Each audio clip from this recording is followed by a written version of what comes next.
Far Country by Peter L. Rice. Prologue, 9 November 2510. Salford, Draconis Combine. 1.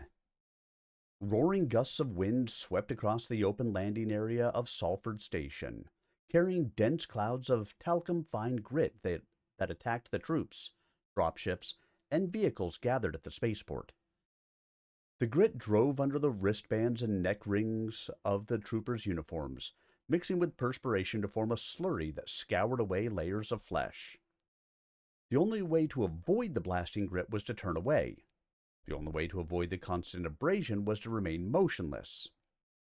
Because it was beneath the dignity of a battalion commander of the Draconis Combine mustered soldiery to turn away from clouds of grit, Chusa Tokahashio Hamada chose a second alternative. It was not so much for the other members of the battalion staff, however. Seeing them crouched beside a landing pad, their hoods pulled tight against the blasts, Hamada was sure that they were also watching him for the slightest sign of weakness.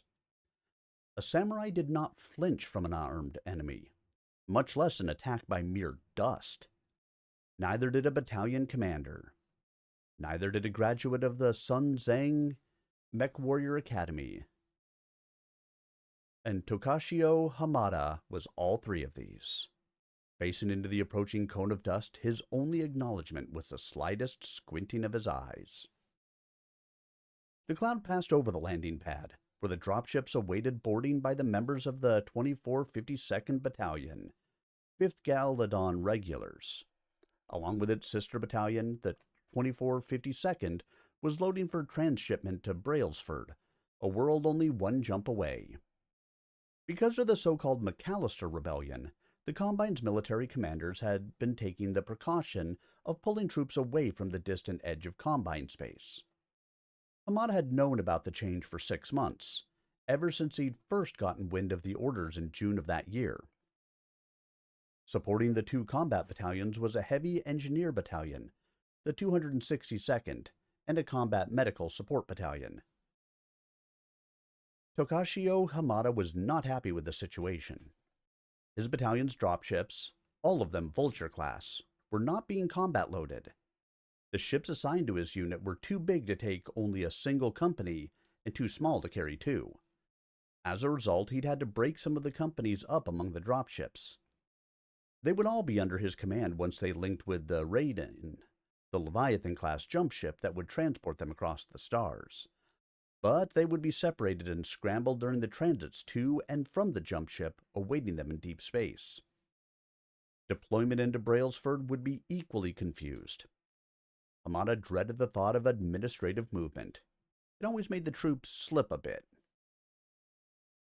Even though he'd been assured that Brailsford was a secure planet, there was always the nagging doubt.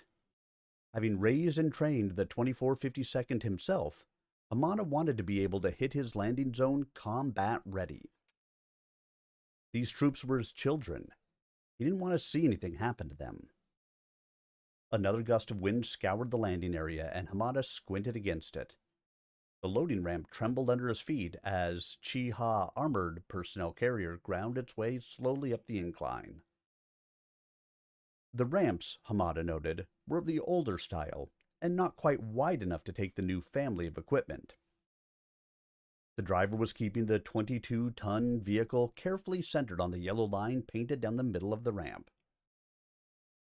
When Hamada noticed that the driver was a woman, his jaw tightened involuntarily. He understood that females of the Draconis Combine were not barred from any profession. He understood that the Combine needed every human resource at its disposal. That didn't alter the fact that he preferred to have only men in his unit. By careful manipulation of the personnel records, he had managed to keep his fighting units almost pure. It was true that the support and administrative units included more women, but that couldn't be helped. There were even women in the headquarters as officers. As a samurai of ancient lineage, however, Hamada never felt comfortable seeing a woman carrying the daisho. It was an attitude that extended back in time more than 1,000 years, so deeply ingrained in his psyche that he would probably never be able to overcome it. But enough of that, he told himself. It was a loading operation that demanded all his attention at the moment. As he dismissed the thoughts from his mind, another Chi-Ha APAC rumbled past. Down the line of vultures, Hamada could see the last of his vehicles grinding through the gaping cargo doors in the ship fuselages. These were not the biggest dropships available, yet even they dwarfed the battalion's armored vehicles. Hamada grimaced again. He was being forced, by orders, to leave most of his combat equipment behind. Those orders had informed him that he would receive pre-placed equipment once they reached Brailsford.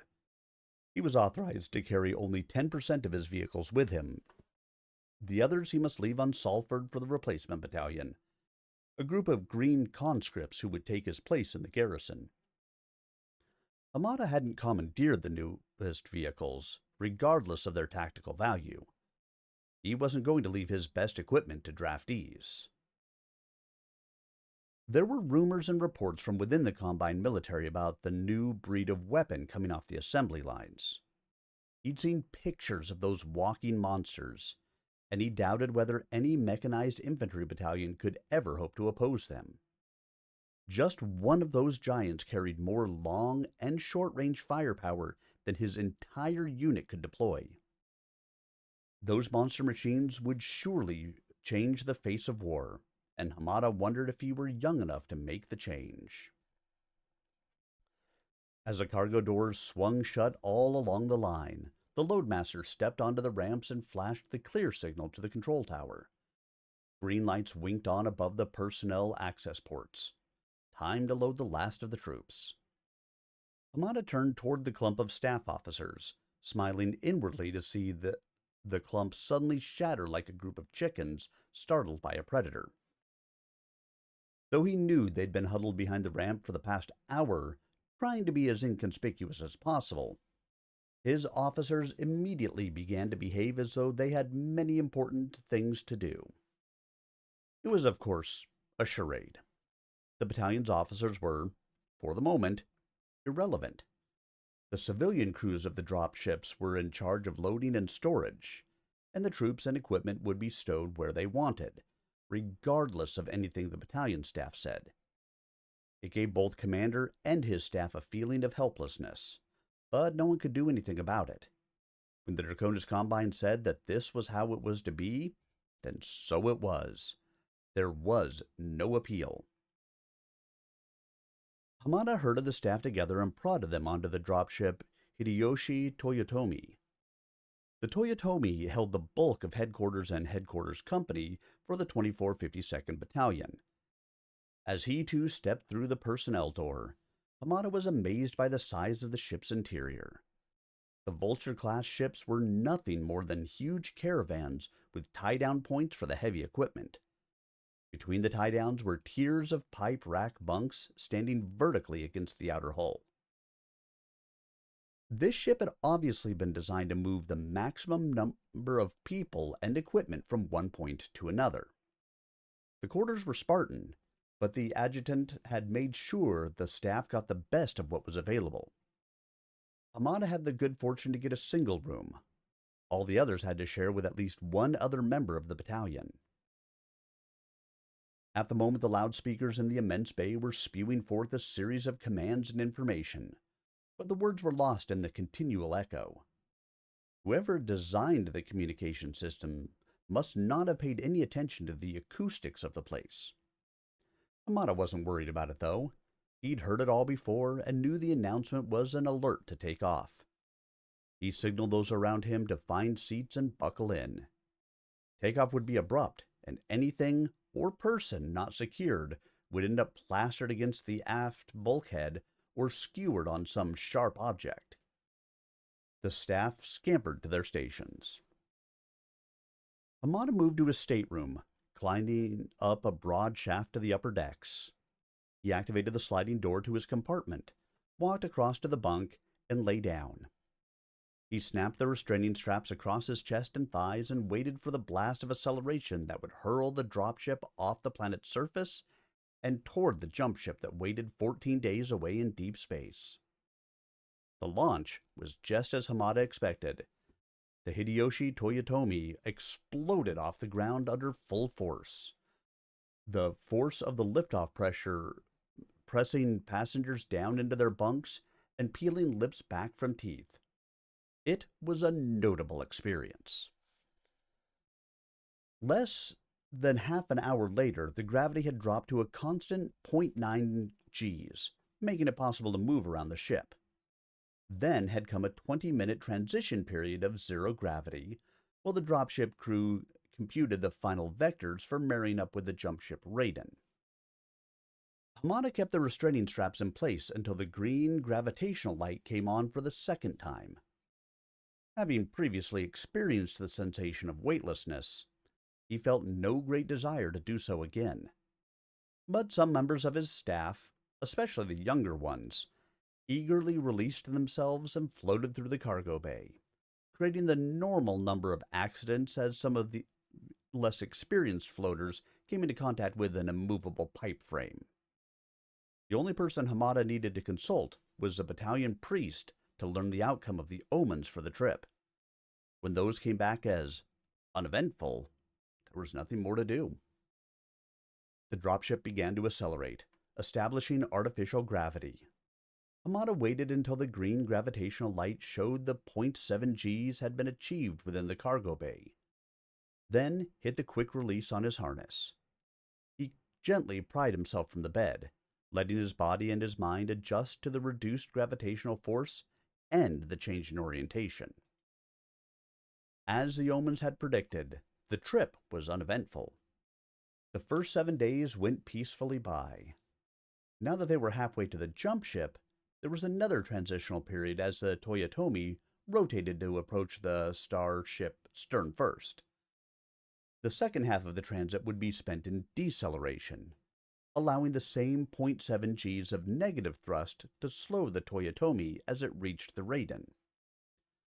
By the time the Toyotomi and the rest of the dropship fleet reached the orbiting jump ship, their velocity would have been reduced to no more than 3 kilometers per hour. The closing speed would be less than that of a walking man, making the ships easy pickings for the grappling arms sprung like grotesque appendages from the bow and stern of the jump ship. Another 7 days passed without incident, bringing the dropships to the Leviathan-class jump ship. Like piglets maneuvering for a teat, they nuzzled toward their mothership for security and sustenance. One by one, the dropships came alongside and attached themselves to the spine of the Raiden. Hamada, still strapped in his chair, noted the gentle thump as the jump ship's docking ports captured his and the other ships. That the dropship pilots were experienced was obvious. Hamada had been through much more violent dockings in his day. Hamada would have very little time between the dropship's docking and the jump to Brailsford, just enough for a quick inspection of the carriers as they locked on and possibly also for a brief meeting with the jump ship commander. He had never met Wilson Hartwell, master and commander of the Raiden, but like any other commanding officer in the Draconis Combine, the man was sure to be highly professional. 6 billion years, more or less, before Chusa Tokashio Hamada loaded his battalion onto the dropships and began his voyage to Brailsford, the universe had been born in a cataclysmic explosion. Since that time, it had continued to expand at enormous speed. Man, a resident of the universe for only a very short period, had studied and hypothesized about how all this had happened and what it all meant.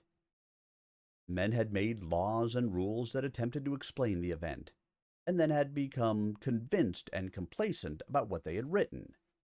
Everyone then assumed that because the theories had been stated and written, they must be true.